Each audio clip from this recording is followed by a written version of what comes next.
Inshallah. Inshallah. So they already have. All around the world, inshallah. All right, now let's go to America, brothers and sisters. Now, in America, the campaign of presidential candidate this time, Donald Trump, brought the issue of anti-Islam. And surprisingly, brothers and sisters, this campaign has a big support of public. Dr. Zakir Naik.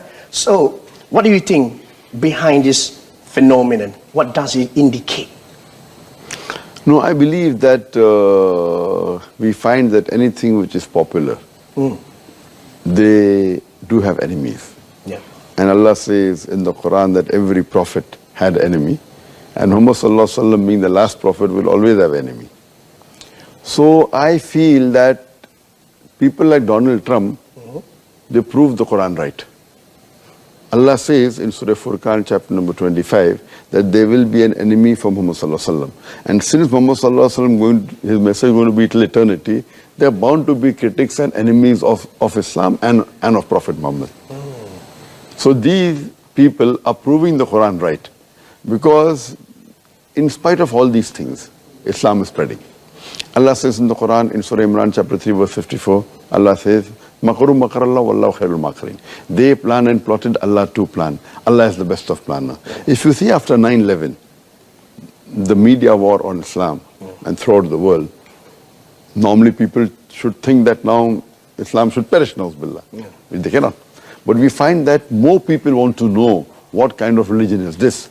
And we find that in USA alone, in a span of about 9 months after 9/11, 34,000 Americans accepted Islam. In Europe alone, in a span of 10 months after 9/11, more than 20,000 Europeans accepted Islam. So more they are trying to attack Islam, more Islam is spreading. I believe that such type of people, in the long run, it is benefit for Islam. People want to know what is this religion.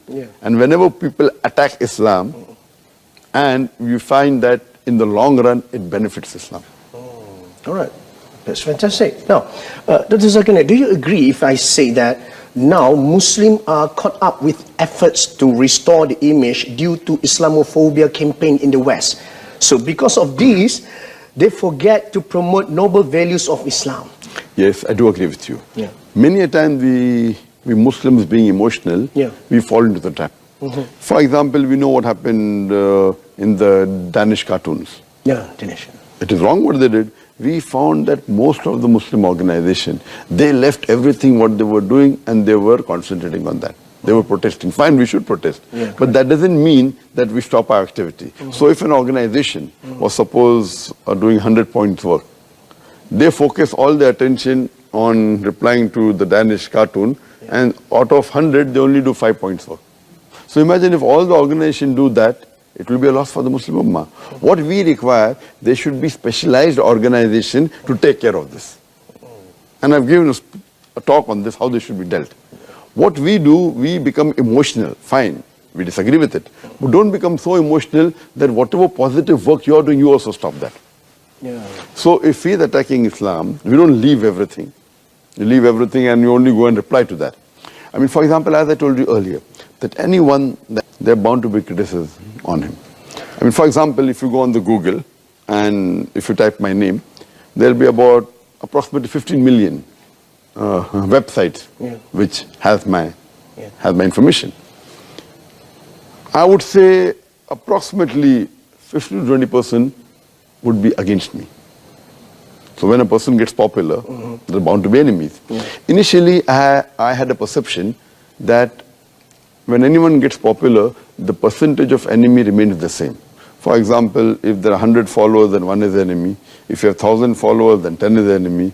If you have 1,000,000 followers, then there will be 10,000 enemy. The 1% remains the same, or 2%, or 10%, what the percentage, it remains the same. But later on, I realized that it's not like that. If you see the seerah of the Prophet Muhammad, when he started preaching Islam, initially he had 5 followers, no enemies.